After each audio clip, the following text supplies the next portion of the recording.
ஒரு பயங்கரமான பொருளாதார புயல் நம் தலைக்கு மேல் சூழ்ந்து கொண்டிருப்பதாக மக்களவை எதிர்க்கட்சித் தலைவர் ராகுல் காந்தி எச்சரித்துள்ளார். உத்தரப்பிரதேச மாநிலம் ரேபரலியில் மக்களவை எதிர்க்கட்சித் தலைவர் ராகுல் காந்தி 2 நாள் பயணம் மேற்கொண்டுள்ளார்.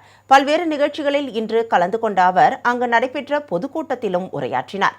மக்களுக்கு உணவு கிடைக்கவில்லை, இளைஞர்களுக்கு வேலைவாய்ப்பு இல்லை, சமையல் எரிவாயு கிடைக்கவில்லை என்கிற நிலையில் நாடு இருக்கும்போது பிரதமர் மோடி அர்த்தமற்ற விஷயங்களை பேசுவதாக சாடினார். மின்சார வாகனம் வாங்குங்கள், தங்கம் வாங்காதீர்கள், பயணம் செல்லாதீர்கள் என்றெல்லாம் பிரதமர் மோடி கூறியதை அவர் சுட்டிக்காட்டினார். नरेंद्र मोदी कहते हैं देश से कि आप सोना मत खरीदिए, आप इलेक्ट्रिक गाड़ी में चलिए, आप विदेश नहीं जाइए, और उसके एकदम बाद नरेंद्र मोदी विदेश चले जाते हैं.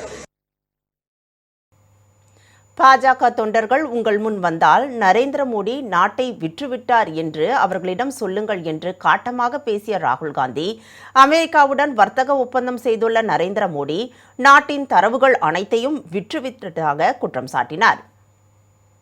बीजेपी के कार्यकर्ता आपके सामने आए तो उनसे कहना, नरेंद्र मोदी ने हिंदुस्तान के साथ हिंदुस्तान को बेचा, यूएस डील की, हिंदुस्तान का डेटा बेचा, अपने आप को अदानी केस से बचाने के लिए और अपने आप को एप्स्टीन फाइल से बचाने के लिए.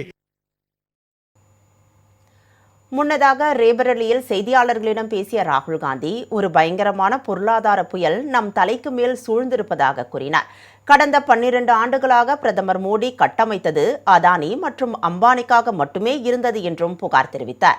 அந்த அமைப்பு தற்போது நொறுங்கி விழப்போகிறது என்றும், ஆனால் அதனால் ஏற்படும் அடி அவர்கள் மீது விழாது என்றும் கூறினார்.